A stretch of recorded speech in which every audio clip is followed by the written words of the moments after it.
के ऑपरेशन सिंदूर में आपने भारतीय एयरफोर्स की जाबाजी जरूर देखी होगी, लेकिन आज हम बात करेंगे कि हैरान करने वाले मुद्दे पर, जिसे सुन के आप सोच में पड़ जाएंगे। क्या आपने कभी सोचा है कि कोई व्यक्ति भारत पाकिस्तान बॉर्डर के पास वायुसेना की जमीन बेच दे, पूरी हवाई पट्टी, और किसी को सालों तक पता ही नहीं चले? अब ये कहानी कोई बॉलीवुड या किसी वेब सीरीज का पार्ट नहीं है, बल्कि हकीकत है। पंजाब के फिरोजपुर जिले का फतू वाला गांव है।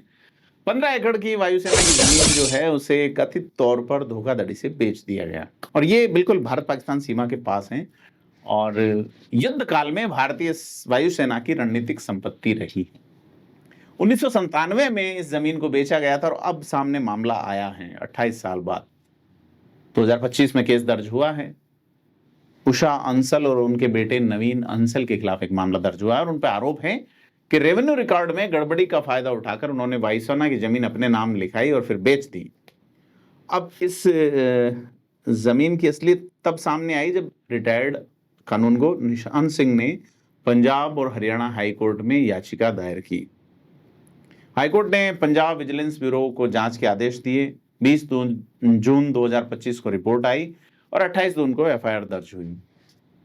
अदालत में जो रिपोर्ट पेश हुई उसका यह कहना है कि 1939 में ब्रिटिश काल में यह जो जमीन है वो रॉयल एयरफोर्स के लिए अधिकृत की गई थी। विभाजन के बाद ये भारतीय वायुसेना के अधीन आ गई, और 1964 में जब हरित क्रांति का दौर आया तो तत्कालीन प्रधानमंत्री लाल बहादुर शास्त्री की योजना के तहत कुछ जमीनें खेती के कामों के लिए दी गई, और इसी बहाने से मदन मोहन लाल और उसके भाई टेक चंद को यह जमीन फसल देखरेख के नाम पे सौंपी गई। मगर उसके बाद जो हुआ वो हैरान करने वाला है। पावर ऑफ अटॉर्नी के जरिए जमीन आगे बेची गई, और कथित तौर पर 1997 में उषा अंसल और उनके बेटे ने राजस्व अधिकारियों की मिलीभगत से इसे अपने नाम करवा ली। विजिलेंस की रिपोर्ट कहती है कि आरोपियों को पता था कि जमीन भारतीय वायुसेना की है, इसके बावजूद इसे बेच दिया गया। पुलिस ने इस मामले में कई सारी जो धाराएं हैं उसके तहत प्रकरण दर्ज किया है।